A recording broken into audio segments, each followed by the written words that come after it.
శుభోదయం మిత్రులారా, వార్తా కథనాలపై విశ్లేషణ కార్యక్రమం టీజీటీవీ మార్నింగ్ న్యూస్కు స్వాగతం. నేను మీ జర్నలిస్ట్ సత్య. ముందుగా రాష్ట్రంలో జరుగుతున్న రాజకీయ పరిణామాలను కనుక పరిశీలించినట్లయితే కంచెగచ్చబౌలి భూముల విషయంలో హెచ్యూకు సంబంధించిన కంచెగచ్చబౌలి భూముల విషయంలో నిన్నటి రోజున సుప్రీంకోర్టులో వాదనలు జరిగిన ఈ సందర్భంగా రాష్ట్ర ప్రభుత్వానికి మరోసారి మొట్టికాయలు వేసింది మన సుప్రీంకోర్టు. చెట్లను పునరుద్ధరిస్తారా లేదంటే మీ అధికారులను జైలుకు పంపమంటారా, మీరే నిర్ణయించుకోండి అని చెప్పి తీవ్రమైన హెచ్చరికలు జారీ చేసింది. మరి అదేవిధంగా ఏదైతే ప్రభుత్వం కౌంటర్ దాఖలు చేసిందో దాని మీద కూడా తీవ్రంగా మండిపడ్డది. ఏదైతే అక్కడ ఐటీ పార్కు నిర్మాణం చేపడుతున్న చెట్లను పునరుద్ధరిస్తామంటే సాధికారిక కమిటీ పూర్తి స్థాయిలో దాన్ని అటవీ శాఖకు అప్పగించాలి, దాన్ని పూర్తిగా మరి ఏదైతే అడవి భూమిగా దాన్ని ప్రకటించాలని చెప్పి నివేదిక కూడా ఇచ్చిన నేపథ్యంలో దాన్ని జూలై నెలకు వాయిదా వేసింది. ఈ లోపల ఖచ్చితంగా దానికి సంబంధించిన ప్రణాళికలు చూపించాలని, లేదంటే తాత్కాలిక జైలు ఏర్పాటు చేసి మీ అధికారులను అందులో జైల్లో వేస్తామని చెప్పి మరి ఇక్కడ చెప్పిన వ్యాఖ్యలు ఏదైతే ఉన్నదో ప్రభుత్వానికి మరోసారి చెంపపెట్టుగా తయారైంది. ఒకవైపు సుప్రీంకోర్టు హెచ్చరిస్తున్నా కూడా దిద్దుబాటు చర్యలు తీసుకోకుండా ఇంకా ఐటీ పార్క్ ఏర్పాటు చేస్తామని చెప్పి మరి ఇక్కడ ఏదైతే దింపుడుగల ఆశం పెట్టుకున్నదో ఆ ఆశలు కూడా నిన్నటి రోజున అడియాశలైన పరిస్థితిని మనం ఇక్కడ ప్రధానంగా గమనించవచ్చుగా.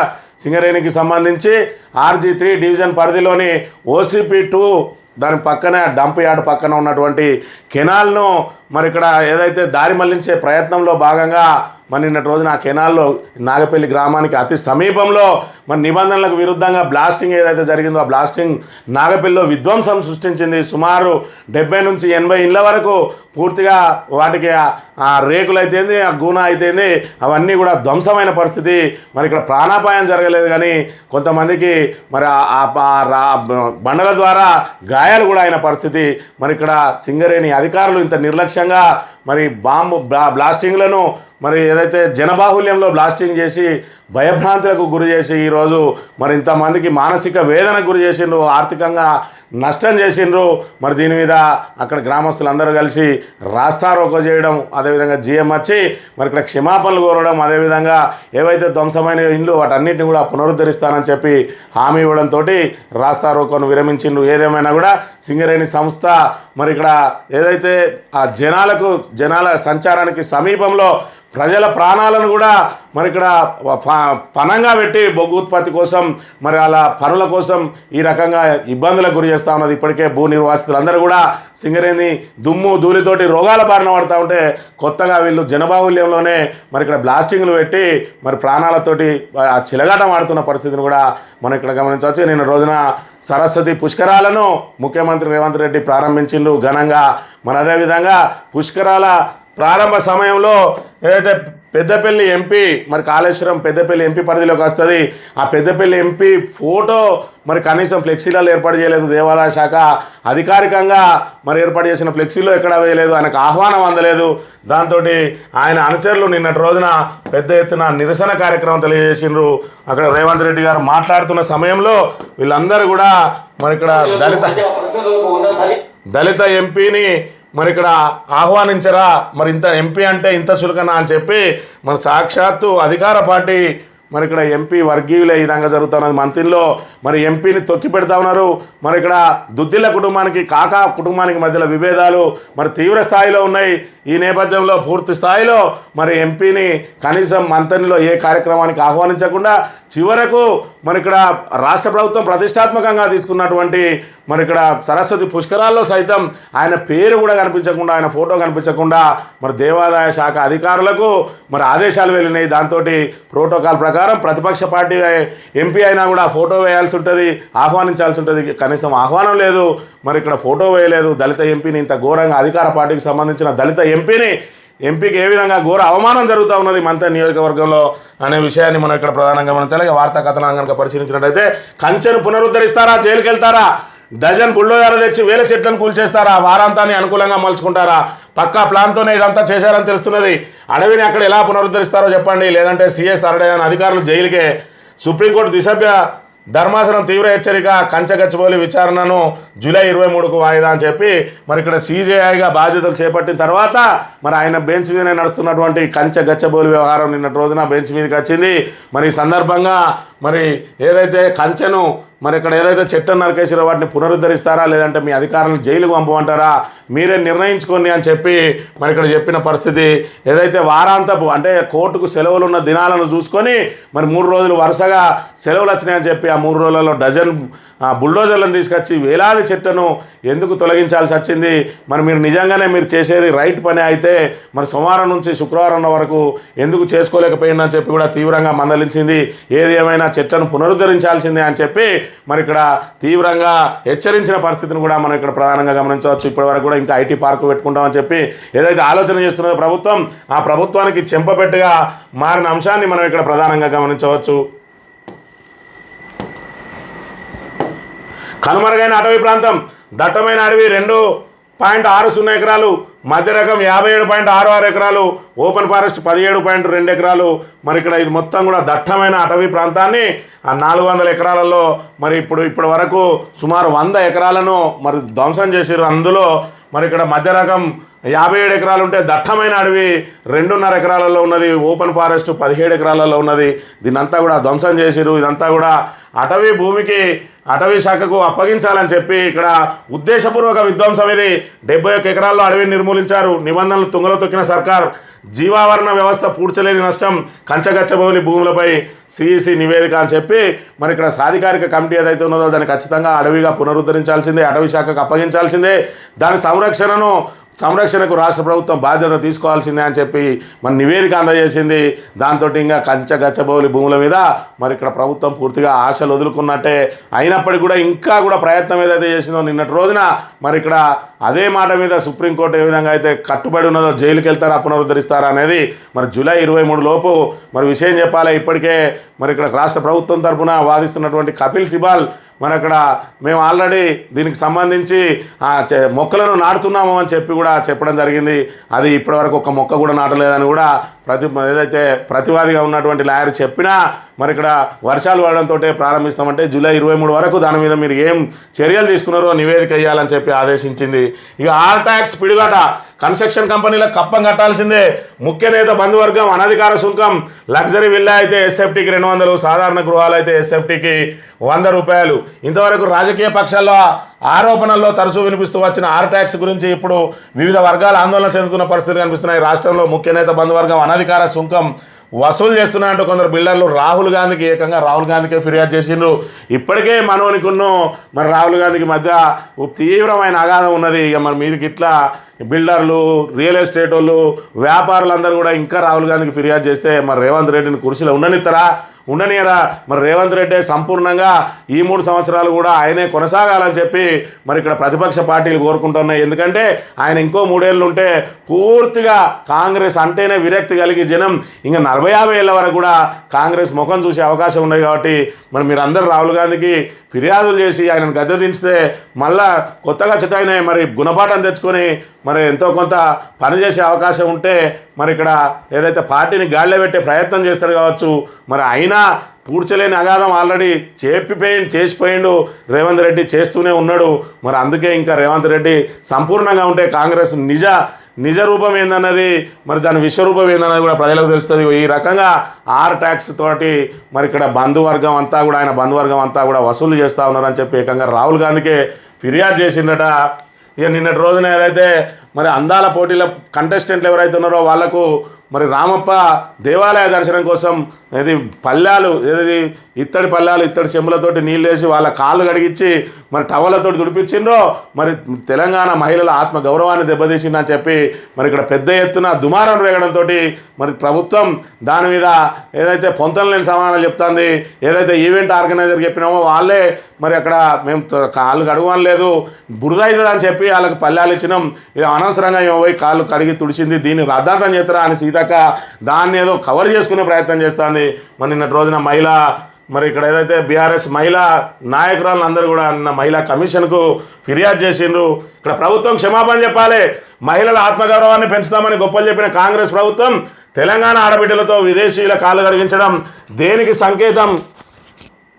వాళ్ళు కాళ్ళు కడిగించి టవల్తో తుడిపించడం ఏం దౌర్భాగ్యం? ఆడబిడ్డల ఉసురు తగిలి కాంగ్రెస్ ప్రభుత్వం కుప్పకూలక తప్పదు. తెలంగాణ మహిళలతో మహిళా లోకానికి రాష్ట్ర ప్రభుత్వం క్షమాపణ చెప్పాలని చెప్పి తెలంగాణ ఆడబిడ్డలను అవమానిస్తారా? అందగత్తలు చెప్పులు వేసుకొని బతుకమ్మ ఆడటం సంప్రదాయమా? రాణి రుద్రమదేవి సమ్మక్క సారలమ్మల అస్తిత్వాన్ని దెబ్బతీసేలా ప్రభుత్వ చర్యలు. రాష్ట్ర మహిళలకు రేవంత్ రెడ్డి క్షమాపణ చెప్పాలని చెప్పి కూడా మరి ఇక్కడ వీళ్ళు పెద్ద ఎత్తున మరి ఫిర్యాదు చేసిన అంశాన్ని కూడా మనం ఇక్కడ ప్రధానంగా గమనించవచ్చు. హోంగార్డు ఆత్మహత్యట, మరి ఇక్కడ మేము 1వ తారీఖే జీతాలు ఇస్తామని చెప్తాడు. మరి ఇక్కడ జీతాలు అందక వాళ్ళు మరి ఆత్మహత్యలకు పాల్పడుతూ ఉన్నారు. ఇప్పటివరకు రైతుల ఆత్మహత్యలు చూసినాం, నేతన్నల ఆత్మహత్యలు చూసినాం, ఆటో డ్రైవర్ల ఆత్మహత్యలు చూసినాం. ఆఖరికి మరి ఇక్కడ చూసుకున్నట్టయితే ఉద్యోగస్తుల ఆత్మహత్యలు కూడా ప్రారంభమైనాయి అనే విషయాన్ని మనం ఇక్కడ ప్రధానంగా గమనించాలి. ఇప్పటికి రాలిన మట్టిపూలు అప్లబాతో రైతు ఆత్మహత్య 498, మరి 500కు చేరువ అయింది. అయినా ఇప్పటి వరకు మరి రైతన్నల ఆత్మహత్యల నివారణకు ఇప్పటివరకు ఏ చర్యలు తీసుకోవడం లేదు ప్రభుత్వం అనే విషయాన్ని కూడా మనం ఇక్కడ గమనించాలి. ఈ ఒకవైపు రైతులు నానా ఇబ్బందులు పడుతూ ఉంటే మరి ఇక్కడ కాంగ్రెస్ నాయకుల బలుపు మాటలకు నిన్నటి రోజున బుద్ధి చెప్పిండ్రు. పెద్దపల్లి దగ్గర ధర్నా చేస్తున్న రైతులపై కాంగ్రెస్ నేత దౌర్జన్యం, కొనుగోలు కేంద్రానికి వచ్చి వీరంగం, ఆందోళన ఎందుకంటూ దుర్భాషలు చితగ్గొట్టి వెళ్ళగొట్టిన రైతులు. అసలే రైతులు కడుపు మండి ఉన్నారంటే వాళ్ళ మీద మరి ఇక్కడ అవాకులు చివాకులు వేలిర్రో దాంతో నిన్నటి రోజున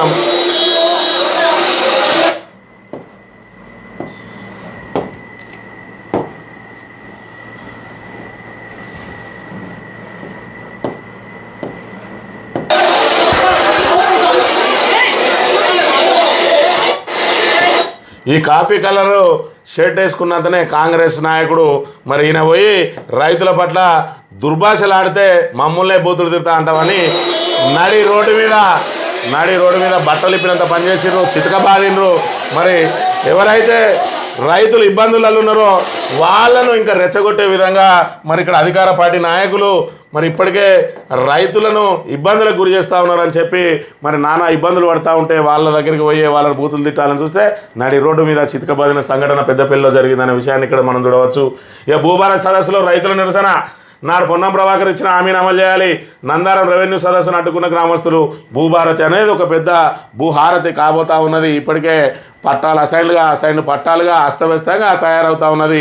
మరి ఆయన వారికి ఆకుల్లో కాని వారికి కంచాల్లో అన్నట్టుగా సాగుతూ ఉన్న పరిస్థితిని కూడా మనం ఇక్కడ చూడాలి. ఇక భూసేకరణ పూర్తయిన ప్రాజెక్టులకే నిధులు. అవసరమైతే ఇంజనీర్ల కమిటీలు వేసుకోండి. ఇరిగేషన్ శాఖ అధికారులతో సీఎం రేవంత్. భూసేకరణ పూర్తి కాకుండా 15 నెలల్లో 80 నుంచి 90% పూర్తయిన ప్రాజెక్టులను కూడా దాన్ని ఏదైతే బీఆర్ఎస్ ప్రభుత్వంలో 80-90% పనులైన వాటిని కూడా ఆ పెండింగ్ పనులను పూర్తి చేయలేక చెతుకులో పడ్డది. ఇక రేవంత్ రెడ్డి ప్రభుత్వం నా దగ్గర రూపాయి లేదు, నాకు ఎవడు అప్పిత్తలేడు, నేను ఎక్కడికన్నా పోతే చెప్పులు ఎత్తుకపోయేటోని చూసినట్టు చూస్తాను అన్నాడు. ఇంకా ఈయన ద్వారా ప్రాజెక్టులు అవుతాయనో ఇంకేదైనా పనులు అవుతాయనో ఇచ్చిన 6 గ్యారెంటీలు అమలు అవుతాయనో ఆశించడం మరి అత్యాశ అవుతుందనే విషయాన్ని కూడా మనం ఇక్కడ చూడాలి. ఈ సాక్షి విషయానికి వస్తే మరి ఇక్కడ సుప్రీంకోర్టుకు అదేవిధంగా మరి గవర్నర్ రాష్ట్రపతుల ఏదైతే వాళ్ళ అధికారాలను ప్రశ్నించిందో సుప్రీంకోర్టు, దాని మీద నిన్నటి రోజున మరి రాష్ట్రపతి ద్రౌపది ముర్ము గారు ఒక 14 క్వశ్చన్లు మరి ఇక్కడ సుప్రీంకోర్టుకు పంపిందట. దానికి సంబంధించి మరి గవర్నర్ ఆమోదించకున్న బిల్లును చట్టంగా అమలు చేయొచ్చా? గవర్నర్లు రాష్ట్రపతి తీసుకున్న నిర్ణయాలను అసాధారణ అధికారులతో సుప్రీంకోర్టు పక్కన పడేయచ్చా? బిల్లులపై నిర్ణయం తీసుకోవడంలో రాజ్యాంగబద్ధంగా గవర్నర్కున్న ఆప్షన్లు ఎన్ని? రాష్ట్రపతి వెలువరిచిన నిర్ణయాలు ఏ విధంగా న్యాయ సమీక్ష పరిధిలోకి వస్తాయి? మరి బిల్లులపై నిర్ణయం తీసుకునేందుకు రాష్ట్రపతి సుప్రీంకోర్టు సూచనలు సలహాల కోసం ఖచ్చితంగా సంప్రదించాలనా అని ఇట్లా 14 క్వశ్చన్లు అడిగింది. దాని మీద మరి సిజేఐ ధర్మాసనం ఇప్పుడు సమాధానం చెప్పాల్సిన అవసరం ఉన్నది. ఏది ఏమైనా కూడా మరి ఇక్కడ రాష్ట్రపతికి అదేవిధంగా సుప్రీంకోర్టులకు మధ్య అధికారాల కోసం ఆధిపత్య పోరు కనుక జరిగినట్టయితే సామాన్య ప్రజలకైతే న్యాయం జరిగే అవకాశం ఉండదు. కాబట్టి మరి ఇరుపక్షాలు కూడా మరి ఎవరి పరిధిలో వాళ్ళు ఖచ్చితంగా వాళ్ళు పనులు చేయాల్సిన అవసరం ఉన్నది.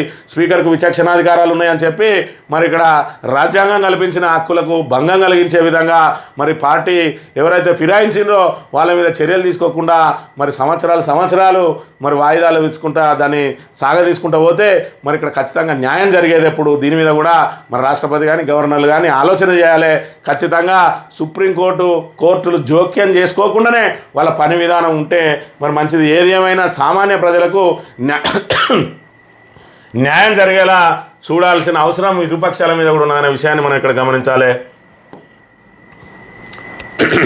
ఏమి లేకున్నా ఇచ్చే గుర్తింపు. అన్ని ఇంజనీరింగ్ కాలేజీలకు అనుబంధ గుర్తింపు. JNTH గ్రీన్ సిగ్నల్ అట. కాలేజీల్లో తనిఖీ నివేదికలన్నీ నామమాత్రమే. 50 కాలేజీల్లో డేటా సైన్స్కు బోధకులు కరువు. 38 కాలేజీల్లో సిఎస్ఈకి అనుభవజ్ఞైన అధ్యాపకులు లేరు. తనిఖీ నివేదికలపై తూతూ మంత్రం సమీక్ష. అనుబంధ గుర్తింపులో భారీగా రాయబేరాలట. మరి ఇక్కడ ఏదైతే ఎవరికి దొరికితే వాళ్ళు ఎక్కడ దొరికితే అక్కడ దోసుకునే ఉన్నారు. జేఎన్టీయూకి సంబంధించి మరి అనుబంధ కాలేజీలు ఏవైతే ఉన్నాయో వీటికి మరి ఏదైతే సరైన బోధకులు లేకున్నా, సరైన సౌకర్యాలు లేకున్నా, మరి వాళ్ళకు మరి నిబంధనల ప్రకారం లేకున్నా కూడా మరి ఏదో ఇచ్చేయండి, మీకు కావాల్సింది మీరు తీసుకొని మరి ఇచ్చేయండి అని గ్రీన్ సిగ్నల్ ఇచ్చిందట. ఈ అందాల భామలు నిన్నటి రోజున యాదాద్రికి వెళ్ళిండ్రు. మరి యాదాద్రి అందాలను చూసి మరి ఇక్కడ ప్రపంచంలోనే ప్రఖ్యాతిగాంచిన పుణ్యక్షేత్రంగా తయారు చేసిండ్రు. ఎవరు చేసిండ్రు అని అంటే మరి కేసీఆర్. యాదాద్రి ఈరోజు మరి ఈ రకంగా ఏదైతే ప్రపంచవ్యాప్తంగా గుర్తింపు పొందుతూ ఉన్నదంటే దానికి ప్రధాన కారణం మరి ఇక్కడ కేసీఆర్ అనే విషయాన్ని మనం ఇక్కడ గమనించాలి. కేసీఆర్ ఆనవాళ్ళను తొలగిస్తా అని చెప్పి కేసీఆర్ కట్టిన గుడిని చూపించి మరి ఇక్కడ నేనే కట్టినా అని చెప్పుకుంటున్నారు రేవంత్ రెడ్డి. మరి దీనికోసం వాళ్ళు ఎవరైతే వేయండో దాని మీద ఆ గుడి చరిత్రను వాకప్ చేసుకుంటే ఖచ్చితంగా అది కేసీఆర్ ఆనవాళ్ళే అనేది మరి ఇక్కడ ప్రపంచవ్యాప్తంగా తెలిసిపోతుంది. ఎక్కడైతే తెలంగాణలోనే ఆనవాళ్ళు చెప్తా అన్న రేవంత్ రెడ్డి మరి ఆయననే అందగత్తెలంగా కనుక అక్కడ తీసుకుపోయి తినిపించి ఆయన ప్రపంచవ్యాప్తంగా కేసీఆర్ కీర్తిని మరి వేణువుల పొగిడేలా చేస్తున్న పరిస్థితిని కూడా మనం ఇక్కడ ప్రధానంగా గమనించాలి. పాదయాత్రలు కూడా నేరస్తులు పట్టిస్తాయట. కేసుల దర్యాప్తులో సరికొత్త అంబిస్ టెక్నాలజీ వినియోగం. నిందితుల వేలిముద్రలతో పాటు కాలిముద్రలు సేకరణ. మరి వేలిముద్రలు ఎవరైతే చెరిపేసే ప్రయత్నం చేస్తారో అప్పుడు కాలిముద్రలను కూడా చూసుకుంటారట. అంటే నేరస్తులను ఏ విధంగా దొరకబట్టాలనేది టెక్నాలజీ ఉంటే టెక్నాలజీని ఏ విధంగా అధిగమించాలని నేరస్తులు చూస్తూ ఉన్నారు. ఇలాంటి కొన్ని గోప్యంగానే ఉంటే చాలా మంచిదేమో. ఎందుకంటే పాదముద్రలకు కూడా దొరుకుతారంటే చేతులకు ఎవడైతే గ్లౌజ్ వేసుకుంటాడో పాదాలకు కూడా గ్లౌజ్ వేసుకునే పరిస్థితి వస్తుంది. కాబట్టి కొన్నిటిని గోప్యంగా ఉంచడమే మంచిదనే విషయాన్ని మనం ఇక్కడ గమనించాలి. పాకిస్తాన్కు యుద్ధం సమయంలో వాళ్లకు అండగా నిలిచిన టర్కీకి మన వాళ్ళు జలకిచ్చిండు. భారతీయ ఎయిర్పోర్ట్ల నుంచి టర్కీ సంస్థ అవుట్. సెలబీ ఎయిర్పోర్ట్ సర్వీసెస్ ఇచ్చిన భద్రతా క్లియరెన్స్ రద్దట. సినిమా ప్రీ వెడ్డింగ్ షూట్ల కోసం టర్కీకి వెళ్ళొద్దని సూచన. టర్కీ వస్తువులను, టర్కీ నుంచి వచ్చే యాపిల్స్ను అన్నింటినీ కూడా భారతదేశం బైకాట్ చేస్తూ ఉన్నది. ఒకవైపు మరి ఇక్కడ వాళ్ళకు భూకంపం వచ్చిన రోజున మన భారత్ పోయి అండగా నిలిచింది. వాళ్ళకు రెస్క్యూ సహాయం అందించింది, మందుల సహాయం అందించింది, తిరుబండారాలు అందించింది. కానీ ఇక్కడ విశ్వాసఘాతుకమైన మరి ఇక్కడ టర్కీ మన మీద యుద్ధానికి వాళ్ళకు డ్రోన్లను ఇచ్చింది, ఆపరేటర్లను ఇచ్చింది, సైనికులను ఇచ్చింది అని అంటే మరి వాళ్ళకు ఏ విధంగా ఉన్నది వాళ్ళ విశ్వాసం అనే విషయాన్ని మనం ఇక్కడ గమనించాలి. అందుకే బైకాట్ టర్కీ మరి ఇక్కడ నడుస్తూ ఉన్న పరిస్థితిని కూడా మనం చూడాలి.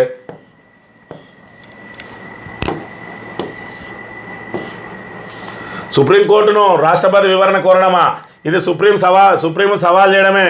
బీజేపీయేతర రాష్ట్రాల అసెంబ్లీలను స్తంభింపజేయాలని కేంద్రం యోచన. తమిళనాడు సీఎం స్టాలిన్ ధ్వజం.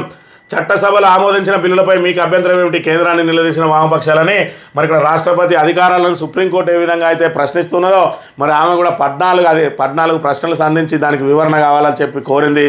దాని మీద నిన్నటి రోజున తమిళనాడు సీఎం మరి ఇక్కడ స్టాలిన్ సుప్రీంకోర్టును మీరు వివరణ కోరడమా? ఇది మరి ఏదైతే చట్టసభలలో ఆమోదించిన బిల్లులను మరి ఇక్కడ గవర్నర్ తిప్పి పంపడం ఎందుకు, లేదంటే వాళ్ళ దగ్గర పెండింగ్లో పెట్టుకోవడం ఎందుకు? ఇది ప్రజాస్వామ్యానికి విఘాతం కాదా అని చెప్పి మరి ఇక్కడ ప్రశ్నిస్తున్న పరిస్థితిని కూడా మనం గమనించాలి. ఈ రకంగా బీజేపీయేతర రాష్ట్రాల అసెంబ్లీలను స్తంభింపజేయడానికే ఈ విస్తృత అధికారాలు వినియోగిస్తూ ఉన్నారని చెప్పి మరి చెప్పిన పరిస్థితిని కూడా చూడవచ్చు. ఈనాడు దినపత్రిక విషయానికి వస్తే రాష్ట్రపతికి కాలపరిమితులు నిర్దేశించవచ్చా అని చెప్పి మరి ఇక్కడ రాష్ట్రపతికి సుప్రీంకోర్టుకు మధ్యలో అగాధం ఏర్పడబోతూ ఉన్నదా, లేదంటే ఇద్దరు కూడా సంయమనంతో మరి ఇక్కడ సామాన్య జనాలకి ఇబ్బందులు లేకుండా చూడాల్సిన పరిస్థితిని మనం ఇక్కడ గమనించాలి.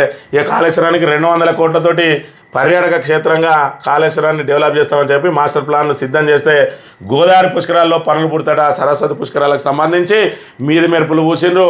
మొత్తం మరి 21 కోట్లు ప్లస్ 8 కోట్లు మొత్తం 30 కోట్లతోటి ఇప్పటి వరకు పర్మనెంట్ ఏది లేకుండా అన్ని టెంపరీ పనులు చేసారు. సరస్వతి విగ్రహాన్ని కూడా మరి ఇక్కడ విగ్రహాన్ని మాత్రం ఏర్పాటు చేసారు, కానీ దానికి చుట్టుపక్కల టెంపరీ అవి పెట్టేసిండ్రు. మెట్లు కూడా మరి ఇక్కడ నిన్న మొన్నటి వరకు కూడా ఆ మెట్లకు ఇంకా సాగుతూనే ఉన్నది. తాత్కాలికంగా రోడ్లు వేసిండ్రు. 30 కోట్ల రూపాయలను మరి ఇక్కడ ఏదైతే పూర్తిగా గంగాపాలు చేసిరు అనే విషయాన్ని మనం ఇక్కడ గమనించాలి. ఇంకా 200 కోట్లతోటి మరి పనులు చేస్తారట. మరి ఇక్కడ నా దగ్గర పైసలే లేవంటాడు ఈయన. 200 కోట్లు ఇస్తారని కాంట్రాక్టర్లు కూడా ఏ విధంగా ముందుకు వస్తారనే విషయాన్ని కూడా మనం ఇక్కడ చూడాలి. 9 కోట్ల నగదు, 23 కోట్ల ఆభరణాలు. మహారాష్ట్ర టౌన్ ప్లానింగ్ అధికారి వైఎస్ రెడ్డి అక్రమార్జన గుట్టురట్టు ముంబై హైదరాబాద్లో 13 నివాసాల్లో ఈడీ సోదాలట. మహారాష్ట్రలోని Vasai Virar municipal corporation town planning deputy director YS Reddy అక్రమస్తుల బండారం బహిర్గతమైంది. బిల్డర్లతో కుమ్మక్కై కార్పొరేషన్ పరిధిలో అక్రమ నిర్మాణాలను అనుమతి ఇవ్వడం ద్వారా అడ్డగోలుగా సంపాదించిందట. ఆయన 13 నివాసాలలో ఆయన కోటి హైదరాబాద్లో కూడా ఉన్నది. మరి దీనికి సంబంధించి పూర్తి స్థాయిలో తనిఖీలు చేస్తే 23 కోట్ల నగదు 9 కోట్ల బంగారం బయటపడేది. ఒక టౌన్ ప్లానింగ్ ఆఫీసరే ఇట్లా ఉంటే ఇక మరి పెద్ద పెద్ద ఆఫీసర్ల దగ్గర ఇంకే విధంగా దోచుకుంటున్న విషయాన్ని కూడా మనం ఇక్కడ ప్రధానంగా గమనించాలి. ఇక మూసి ఏదైతే ప్రక్షాళనకు సుందరీకరణ కోసం మరి ఇక్కడ అప్పుల కోసం ప్రపంచ బ్యాంకును సంప్రదించిందో తెలంగాణ రాష్ట్ర ప్రభుత్వం ఖచ్చితంగా కేంద్రం నుంచి అనుమతి వస్తేనే మరి మేము అప్పులు ఇస్తామని చెప్పింది. దానికి కేంద్రం అనుమతి కోరితే మరి ఇక్కడ మూసి రుణానికి కొర్రీలట. 3 అంశాలపై వివరాలు కోరిన కేంద్రం ప్రపంచ బ్యాంక్ అప్పు మరింత జాప్యమయ్యే అవకాశం అట. మరి ఏమేమి అడిగింది అని అంటే ఇక్కడ చూసుకున్నట్టయితే రివర్ ఫ్రంట్ అభివృద్ధి ప్రాజెక్టుకు ప్రపంచ బ్యాంకు నుంచి తీసుకునే రుణంపై కేంద్ర ఆర్థిక వ్యవహారాల శాఖ కొర్రీల మీద కొర్రీలు వేస్తోంది. సుమారు 6 నెలల కిందట ఈ రుణం పొందడానికి కేంద్ర గృహ పట్టణాభివృద్ధి మంత్రిత్వ శాఖ సూత్రప్రాయంగా అంగీకారం తెలిపిన విదేశీ రుణాలను అనుమతించే ఆర్థిక వ్యవహారాల శాఖ ఇటీవల కొత్తగా కొర్రీలు వేసినట్టు తెలిసింది. మరి దీనికి సంబంధించిన డిపిఆర్ను సిద్ధం చేయాలన్నారు. మరి ఇక్కడ డిపిఆర్ అనేది ఇంకా పూర్తి స్థాయిలో సిద్ధం కాలేదు అనే విషయాన్ని కూడా మనం ఇక్కడ ప్రధానంగా గమనించాలి. మరి దీనికి సంబంధించి మరి డిపిఆర్ను చేయకుండానే డిపిఆర్ పూర్తి కాకుండానే మీరు రుణానికి ఎట్లా పోతారని కూడా మరి ఇక్కడ కేంద్రం కొర్రీలు పెడుతున్న నేపథ్యంలో ఆ డిపిఆర్ పూర్తి కావడానికి మరి సంవత్సర కాలం పట్టే అవకాశం ఉంటుంది. కాబట్టి మరి ఇది ముందుకు సాగడం, ప్రపంచ బ్యాంకు నుంచి అప్పు తీసుకోవడం మరి ఇబ్బందికరమే. ఇప్పటికే మరి రేవంత్ రెడ్డికి ఎవడు అప్పిత్తలేడు. మరి ఎవరో అప్పిస్తా అంటే ఇక్కడ కేంద్రం కూడా కొర్రీలు పెడుతుంది. మరి దీని మీద కూడా చెప్తాడు కావచ్చు, నేను అభివృద్ధి చేద్దామని అనుకుంటే కేంద్రమే కొర్రీలు పెడుతుంది, నాకు అప్పు రానిత్తలేదు అని చెప్పి కూడా మరి చెప్పే అవకాశం ఉన్నదనే విషయాన్ని కూడా మనం గమనించాలి. ఇక చెరువుల్లో ఆర్మ్యాలు 386 ఎకరాలు కబ్జా, వాటిలో భారీ ఎత్తున నిర్మాణాలు. టీజీఆర్ఏసీ నివేదికలో కీలక అంశాలు. నిర్మాణాల విలువ 27,000 కోట్ల అంచనా. ఇప్పటివరకు స్పందించని హైడ్రా. మరి హైడ్రా ఎందుకు స్పందిస్తుంది? హైడ్రా స్పందించాలంటే రేవంత్ రెడ్డో వాళ్ళ అన్నో తమ్ముడో లేదంటే దానికి సంబంధించిన ఇంకో మంత్రో చెప్పాలి. కానీ మరి ఎక్కడెక్కడ ఏమేమి ఉన్నాయని చెప్పి ఇష్టం ఉన్నట్టుగా పోదు. అలా అవన్నీ చూసుకొని ఈ పలానా కాడికి పోతానంటే ఇక్కడ నుంచి క్లియరెన్స్ వచ్చి వేసేవన్నీ వేసేస్తారు. లేదంటే నడి చెరువులో కట్టిన ఓవైసీ కాలేజీలకు కన్నెత్తి కూడా చూస్తలేదనే విషయాన్ని మనం ఇక్కడ గమనించాలి. హైడ్రా ఏర్పాటు చేసింది చెరువులను పునరుద్ధరించడానికో లేదంటే ప్రభుత్వ ఆస్తులను కాపాడడానికో కాదు, దానికి వేరే లక్ష్యం ఉన్నదనే విషయం మరి ఇక్కడ ప్రతిపక్షాలు పదే ఆరోపణలు చేస్తున్న అంశాన్ని బట్టి ఈరోజు మరి ఇక్కడ ఏదైతే ప్రభుత్వ తాబేదారు పత్రికనే మరి ఇక్కడ ఎత్తి చూపుతా ఉన్నది. మరి హైడ్రా దీని మీద చర్యలు తీసుకుంటుంది. ఆ చర్యలు తీసుకుంటే ప్రభుత్వ పెద్దలు జోక్యం చేసుకోరా అనే విషయాన్ని గమనించాలని కోరుతూ ఇది ఈరోజు మార్నింగ్ న్యూస్. తిరిగి వెళ్దాం. Thank you very much.